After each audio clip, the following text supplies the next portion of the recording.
حضرت سعد بن ابی وقاص رضی اللہ عنہ حضور نبی کریم صلی اللہ علیہ وسلم کے پاس آئے اور آ کر عرض کرنے لگے، یا رسول اللہ، میری ماں مر گئی ہے، میری ماں اس دنیا سے چلی گئی ہے، کیا میں ان کی طرف سے کوئی صدقہ کروں جو ان کے لیے فائدہ مند ہو، اس کو راحت پہنچائے، میری ماں کو ان کی بخشش کا، ان کی سکون کا ذریعہ بن جائے قبر میں، کوئی ایسا عمل مجھے بتائیں۔ آپ صلی اللہ علیہ وسلم نے فرمایا، تم ان کی طرف سے پانی کا بندوبست کر دو۔ حضرت سعد رضی اللہ عنہ نے مدینے میں کنواں خریدا، ایک کنواں خرید کر کہا کہ یہ میری ماں کی طرف سے ہو گیا ہے، یعنی انہوں نے اپنی ماں کی طرف سے صدقہ کیا، اور یہ وہ صدقہ ہے۔ آج میں اور آپ غیر ضروری کاموں کے اندر پڑ گئے ہیں، بھائی مر گیا بندہ تو ہم تو اس کو بخشوانے کے لیے وہ طریقے لے آتے ہیں جو شریعت نے نہیں بتایا ہے، اور جو کام شریعت نے بتایا ہے وہ ہمیں پسند نہیں ہے۔ وہ مولوی صاحب بھی ہمیں پسند نہیں ہے جو سیدھی بات بتائیں، وہ مولوی صاحب بڑے ہمیں پسند ہیں جو کہیں کہ بھائی ٹھیک ہے، تیری ماں مر گئی ہے، بخشش میرے ذمہ آ گئی، اب سارے کام میں کروں گا، تو اپنے گھر میں بیٹھ جا۔ آج ہمیں ایسے لوگ پسند ہیں۔ بھائی ہمارا دین تو یہ کہتا ہے کہ مرنے کے بعد ماں باپ کی طرف سے اگر ہے، کوئی رشتہ دار مر گیا ہے، تو ہم ان کے لیے کوئی صدقہ کریں، اور بہترین صدقہ تو آپ نے پڑھ لیا کہ ہم کوئی پانی کا بندوبست کر دیں۔ تو حضور علیہ السلام نے فرمایا کہ تم پانی کا صدقہ کرو، یہ تمہاری ماں جو مر گئی ہے اس کے لیے راحت کا، اس کے گناہوں کا کفارہ بن جائے گا۔ محترم سامعین کرام، انسانوں کی خدمت یہ ایک ایسا زبردست اور ایک ایسا بہترین اور نیک اور اللہ کو پسندیدہ کام ہے کہ میں اور آپ انسانوں کی خدمت کے کسی کام میں لگ جائیں، انسانوں کی مدد میں لگ جائیں۔ یہ عمل اللہ کو بڑا پسند ہے، اور نبی صلی اللہ علیہ وسلم نے ایسے کسی بھی کام کرنے والے کو جنت کی خوشخبری سنائی ہے۔ مثال کے طور پر یہ ایک چھوٹا سا کام، پانی پلانا، اب بظاہر آپ اور میں کہتے ہیں کہ بھائی پانی پلانا، تو یہ پانی پلانا بھی اللہ تعالیٰ کو بڑا پسند ہے۔ آپ اور میں انسانوں کے پانی پینے کے اور پلانے کا کوئی بندوبست کر دیتے ہیں، تو یہ اللہ کو عمل بڑا پسند ہے۔ نبی صلی اللہ علیہ وسلم نے ایک دو واقعات سنائے۔ یہ حدیث تو بڑی مشہور ہے، آپ نے سنی ہوئی ہے کہ قیامت کے دن اللہ فرمائے گا کہ آدم کے بیٹے، میں پیاسا تھا، تو نے مجھے پانی نہیں پلایا۔ بندہ کہے گا انت رب العالمین، یا اللہ تو کیسے، تو تو جہانوں کا پروردگار۔ اللہ سبحانہ و تعالیٰ فرمائے گا کہ اے میرے بندے، تیرے پڑوس میں، تیرے علاقے میں فلاں بندہ جو پیاسا تھا، اگر تو اس کو پانی پلاتا تو مجھے رب کو وہاں پاتا۔ یہ جو میرا اور آپ کا جملہ ہے نا کہ بھائی خدمت میں خدا ملتا ہے، یہ بالکل ٹھیک جملہ ہے، یہ غلط نہیں ہے کہ اللہ فرمائے گا کہ اگر تو میرے بندے کو پانی پلاتا تو مجھے رب کو وہاں پاتا۔ تو خدمت میں خدا ہے، خدمت انسانی اور انسانوں کی سہولت اور بھلائی کے کام مجھے اور آپ کو کرنے چاہیے۔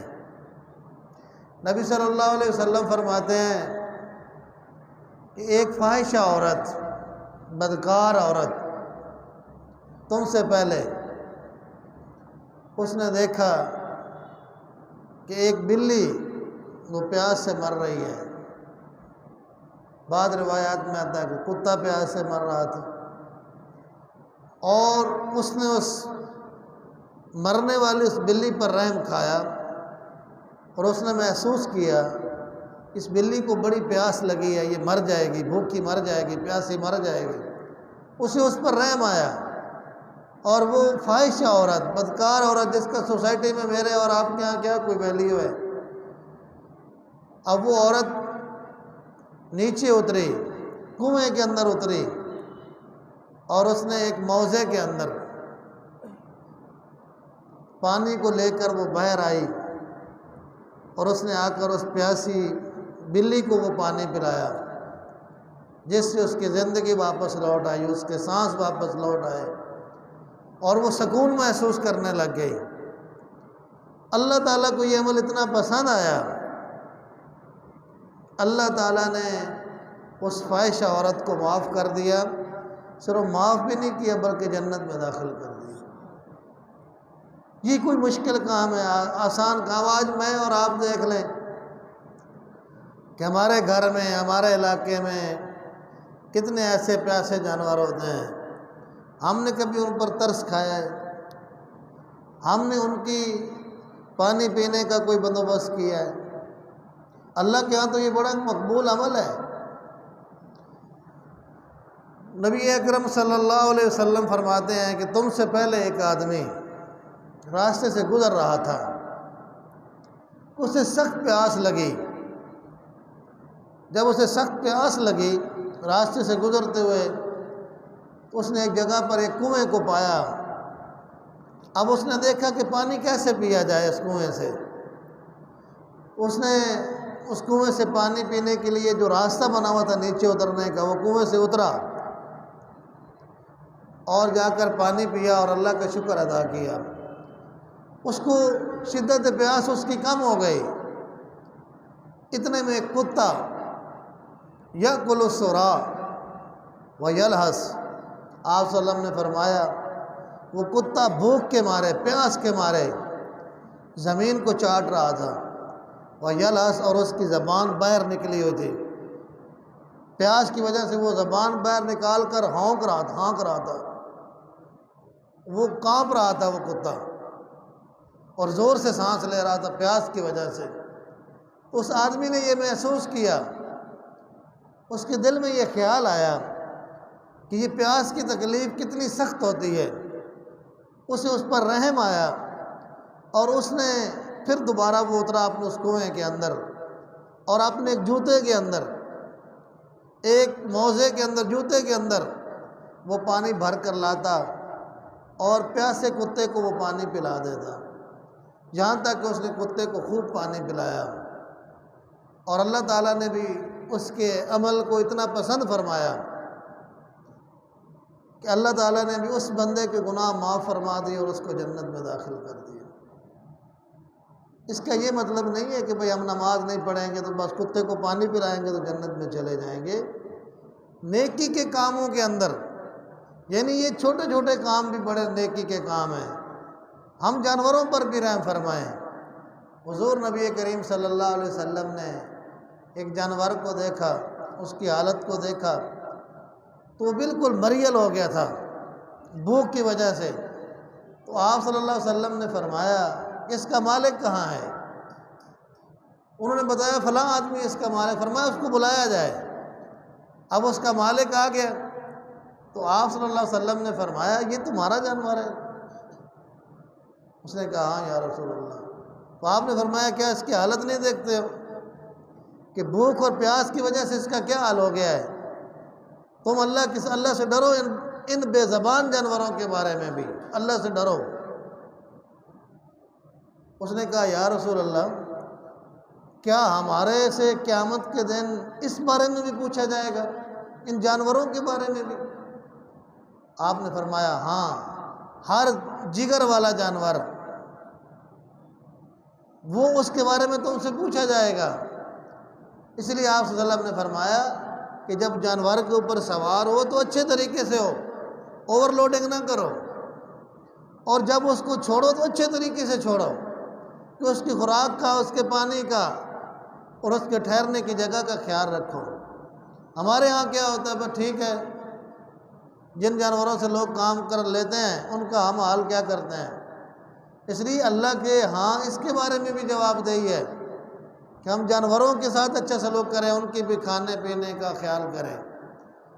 جب تمہارا دین اتنی بڑی تعلیم دیتا ہے کہ وہ پانی پلانے والے کو، جو جانوروں کو پانی پلاتا ہے، ان کے عمل کو قبول کرتا ہے اور اس پر جنت کی بشارتیں دیتا ہے، تو پھر میں اور آپ سوچیں کہ اگر ہم نے انسانوں کے پانی پینے کا بندوبست کیا تو یہ اللہ کو کتنا زیادہ پسند ہوگا۔ یہ عمل اللہ کو کتنا پسند ہوگا کہ میں اور آپ کوئی پانی پینے کا بندوبست کر دیں، لوگ وہاں سے پانی پئیں، تو یہ اللہ کو عمل بڑا پسند ہے پانی پلانا۔ حضور نبی کریم صلی اللہ علیہ وسلم نے فرمایا، آپ سے پوچھا گیا کہ سب سے بہترین صدقہ کیا ہے؟ تو آپ صلی اللہ علیہ وسلم نے فرمایا الماء، پانی ہے۔ بہترین صدقہ ہے کہ آپ کسی کو پانی پلائیں، پانی پینے کا کوئی بندوبست کر دیں۔ حضرت سعد بن ابی وقاص رضی اللہ عنہ حضور نبی کریم صلی اللہ علیہ وسلم کے پاس آئے اور آ کر عرض کرنے لگے، یا رسول اللہ، میری ماں مر گئی ہے، میری ماں اس دنیا سے چلی گئی ہے، کیا میں ان کی طرف سے کوئی صدقہ کروں جو ان کے لیے فائدہ مند ہو، اس کو راحت پہنچائے، میری ماں کو ان کی بخشش کا، ان کی سکون کا ذریعہ بن جائے قبر میں، کوئی ایسا عمل مجھے بتائیں۔ تو آپ صلی اللہ علیہ وسلم نے فرمایا، تم ان کی طرف سے پانی کا بندوبست کر دو۔ حضرت سعد رضی اللہ عنہ نے مدینے میں کنواں خریدا، ایک کنواں خرید کر کہا کہ یہ میری ماں کی طرف سے ہو گیا ہے، یعنی انہوں نے اپنی ماں کی طرف سے صدقہ کیا، اور یہ وہ صدقہ ہے آج میں اور آپ غیر ضروری کاموں کے اندر پڑ گئے ہیں۔ بھائی مر گیا بندہ تو ہم تو اس کو بخشوانے کے لیے وہ طریقے لے آتے ہیں جو شریعت نے نہیں بتایا ہے، اور جو کام شریعت نے بتایا ہے وہ ہمیں پسند نہیں ہے۔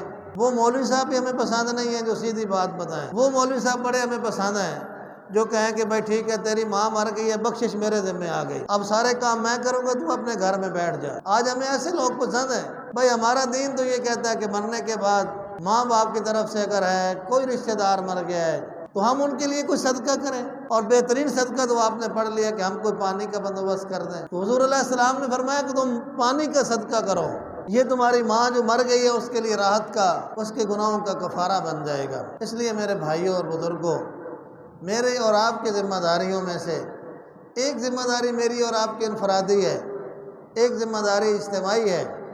انفرادی طور پر میں اور آپ کیا کر سکتے ہیں؟ ہم اپنی وسعت کے مطابق، اپنی اپروچ کے مطابق، اپنی گنجائش کے مطابق، کہیں پر جہاں آپ ضرورت محسوس کرتے ہیں کہ آپ کسی گلی کے اندر، کسی محلے کے اندر، مسجد کے اندر، مدرسے کے اندر، روڈ کے اوپر، کسی گاؤں میں، اور پھر جہاں پر زیادہ ضرورت ہو انسانوں کو، کہیں پانی کا قحط پڑ گیا ہے، جیسے چولستان کے ہمارے بھائیوں کو پانی کی بڑی شدید ضرورت ہے، وہ صحرا کے اندر بارشیں نہیں ہوئی ہیں، جہاں پورے ملک ہمارا قحط کی وجہ سے پریشانی ہے، وہاں پر چولستان کے اندر ہمارے بھائیوں کو اور زیادہ پریشانی ہے۔ ایسی جگہ پر کہیں کوئی پانی کا بندوبست کر دیں، یہ تو میری اور آپ کی ذمہ داری ہے۔ پھر حکومت کی بھی ذمہ داری ہے، حکمرانوں کی بھی ذمہ داری ہے کہ وہ بھی اپنی عوام کا خیال رکھیں اور ان کی بنیادی ضروریات کو بندوبست کریں۔ حضرت عمر رضی اللہ عنہ ملک شام کا سفر کر رہے ہیں، آپ راستے سے گزر رہے ہیں تو کیا دیکھتے ہیں؟ ایک خیمہ لگا ہوا ہے، اور اس خیمے کے اندر جاتے ہیں تو ایک بوڑھی عورت وہاں بیٹھی ہے۔ حضرت عمر رضی اللہ عنہ اس بوڑھی عورت سے پوچھتے ہیں، وہ عورت نہیں جانتی ہے کہ میرے پاس کون کھڑا ہے، اسے نہیں پتا تھا کہ لاکھوں مربع میل کے اوپر حکمرانی کرنے والا، کفر کے مقابلے میں سب سے طاقتور انسان، وہ امیر المومنین میرے سامنے کھڑا ہے۔ آپ اس بوڑھی عورت سے پوچھتے ہیں کہ بڑھیا تم کیسی ہو، ٹھیک ہو؟ پھر اس سے پوچھتے ہیں کہ بڑھیا یہ بتاؤ، عمر سے مطمئن ہو؟ عمر جو حکمرانی کر رہا ہے تمہارے اوپر، تمہارا خلیفہ ہے، تمہارا حکمران ہے، کیا تم اپنے خلیفہ پر مطمئن ہو؟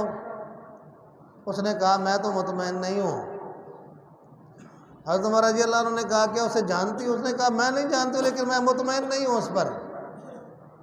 حضرت عمر نے کہا کہ اے بوڑھی عورت یہ بتاؤ، اے بڑھیا یہ بتاؤ تم مطمئن کیوں نہیں ہو؟ اس نے کہا کہ میں یہاں خیمے کے اندر رہتی ہوں تو میرے حکمران، میرے خلیفہ کو یہ بھی پتہ نہیں ہے کہ میرے پاس میری ضروریات کیا ہے، اسے تو میری ضروریات کا خیال بھی نہیں آیا ہے۔ اس عورت حضرت عمر رضی اللہ عنہ نے جب یہ بات سنی تو کہا کہ بڑھیا یہ بتاؤ، تمہارا خلیفہ تو تم سے ہزاروں کلومیٹر دور ہے، اس کو کیسے پتہ ہے کہ ایک بڑھیا ایک خیمے کے اندر، ایک کیمپ کے اندر زندگی گزار رہی ہے؟ اس عورت نے بڑا تاریخی جواب دیا۔ اس عورت نے کہا کہ ارے میاں، اگر عمر کو ہزاروں میل دور بیٹھی اس بوڑھی عورت کا نہیں پتہ ہے تو پھر عمر کو حکمران رہنے کا کوئی حق حاصل نہیں ہے۔ اسے تو حکمرانی چھوڑ دینی چاہیے۔ حضرت عمر رضی اللہ عنہ نے یہی تو تاریخی جملہ کہا تھا نا کہ اگر دجلہ کے کنارے ایک کتا بھی بھوکا مر گیا تو عمر سے اس کے بارے میں پوچھا جائے گا۔ آج کتنے ایسے علاقے ہیں، یہ خود آپ کے پڑوس میں چولستان کا جو صحرا ہے وہاں جانور مر رہے ہیں، انسان مر رہے ہیں، آپ ادھر بھی چھوڑ دیں، آپ کے شہر میں پانی کا بندوبست نہیں ہے، آپ خود کینے بھر کر آتے ہیں، آپ کی گورنمنٹ آپ کو کیا دیتی ہے؟ جن کے لیے ہم مرنے اور جینے کی قسمیں کھاتے ہیں اور جن کے نعرے ہم لگاتے ہوئے 70 سال سے نہیں تھکے ہیں ابھی تک، اور نئے نئے نعرے لا کر ہم نئے نعرے گھڑتے ہیں، تو ہمارے مسائل کا یہ حل نہیں ہے۔ یہ سچی بات ہے، 70 سال سے جو لوگ آپ کو پانی نہیں دے سکے وہ آپ کی تقدیر بدلیں گے؟ کس دھوکے میں اور آپ پڑے ہوئے ہیں؟ کیوں ہم نے جھوٹی امیدیں باندھ لی ہیں؟ اس ملک کے اندر اللہ کا دین آئے گا تو تبدیلی آئے گی، سود فری پاکستان بنے گا۔ یہ آپ دیکھ لیں، آپ نے سود پر قرضہ لیا ہے، رات کو سوئے انہوں نے 30 روپے بڑھا نہیں دیے، کیونکہ IMF پیسے نہیں دے رہا تھا کہ آپ پیسے نہیں بڑھائیں گے پیٹرول پر تو ہم قرضہ نہیں دیں گے۔ آپ کب تک قرضے لے کر اس ملک کو چلائیں گے؟ ان قرضے کھانے والوں کو کب تک ہم اپنی گردنوں کے اوپر سوار کریں گے؟ ان سے چھٹکارے کا وقت ہے۔ اس لیے انفرادی طور پر میری اور آپ کی ذمہ داری یہ ہے کہ ہمیں اللہ نے جتنے وسائل دیے ہیں ان وسائل کو استعمال کرتے ہوئے ہم انسانوں کے لیے پانی پینے کا بندوبست کریں، جانوروں کے پانی پینے کا بھی خیال رکھیں، ان کا بھی خیال رکھیں۔ یہ اللہ کو بڑا پسند ہے۔ حضور علیہ السلام نے فرمایا نا کہ وہ بلی جس کی مالکہ نے اسے باندھ دیا تھا اور وہ بھوکی مر گئی تھی گھر کے اندر، وہ عورت جہنم کی آگ میں داخل کر دی گئی، اور جس نے عورت نے بلی کو پانی پلایا، اس پیاسی بلی کو پانی پلایا، اللہ نے اس کو جنت میں داخل کر دیا۔ اس لیے جانوروں کا اور انسانوں کے پینے کا ہم کوئی بندوبست کریں جتنا میں اور آپ کر سکتے ہیں۔ پھر حکمرانوں کی بھی یہ ذمہ داری ہے، اگر وہ عوام کے حقوق کا خیال نہیں رکھ سکتے ہیں تو جس طرح اس بوڑھی عورت نے کہا تھا کہ اگر عمر کو اس بڑھیا کا پتہ نہیں ہے تو پھر عمر کو حکمرانی کا بھی کوئی حق حاصل نہیں ہے۔ لہذا ان لوگوں کو کوئی حکمرانی کا حق حاصل نہیں ہے جو پچھلے 70 سال سے ہمارے حقوق کھا گئے ہیں، ہمیں محرومیاں دی ہیں، ہمیں پیاس میں رکھا ہے، ہمیں گٹروں کے پانی پلائے ہیں۔ آج بھی میرا شہر اور آپ کا شہر، اس کے گٹر ابل رہے ہیں، ابلتے ہوئے گٹروں کے اندر ہم جاتے ہیں، ہمارے بچے جاتے ہیں، ہم جاتے ہیں۔ اس لیے ضرورت اس بات کی ہے کہ ہم انفرادی طور پر انسانوں کے لیے آسانیاں پیدا کریں اور اس ملک کو ایک اسلامی ملک، ایک نظام مصطفیٰ والا ملک بنائیں۔ اسی میں خیر ہے، اسی سے تبدیلی آئے گی، حالات بدلیں گے۔ اللہ تعالیٰ نے توفیق عطا